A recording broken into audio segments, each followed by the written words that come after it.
What would you like people to know about Aurora, the immigrant refugee community? What's the narrative that you think people should have? Well, it's certainly not over that incident. What it should be is the fact that we are a welcoming city to everybody that wants to call this home, and that we have.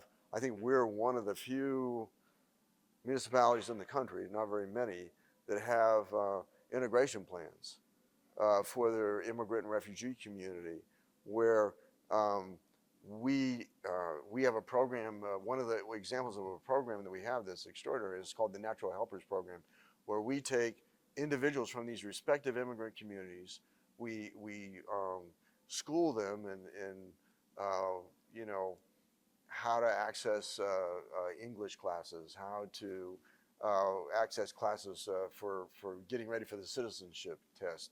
Um, you know, how to really be a part of our community, a full partner in our community. And so I think that's really important.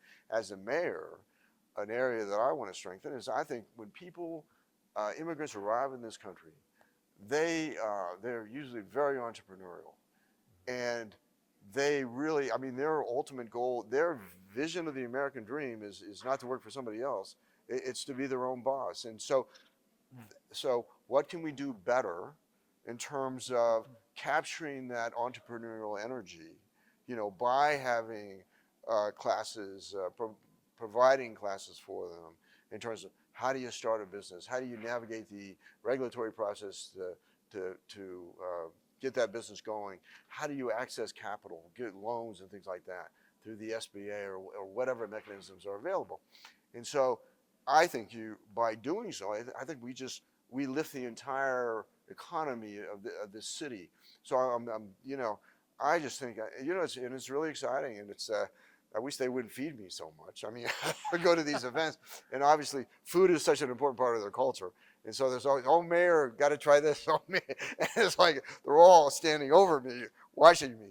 And so you don't like saying, oh, you know, I just was at this other event where they did the same thing. But it's really exciting.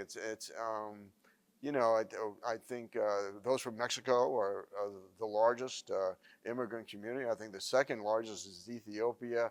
Third largest is from El Salvador. Fourth largest is from Korea. And you go into parts of the city, and it's all in that language, and it's just really exciting. So I try and remember phrases from the different languages, you know, that I'll mix them up sometimes, a little tough, and have learned Spanish to the point where I can do interviews in Spanish, and that's just really important, I think, to be able to, you know, and I think the other immigrant communities fully understand if I do a phrase at the beginning of my speech and at the end of my speech in their language, they're happy. But in Spanish, I think it is a real sign of respect that the mayor of this city, who's not Spanish-born speaker, is made the effort to learn the language to do interviews, and so and to be able to talk directly to the people and listen to their concerns in their native language.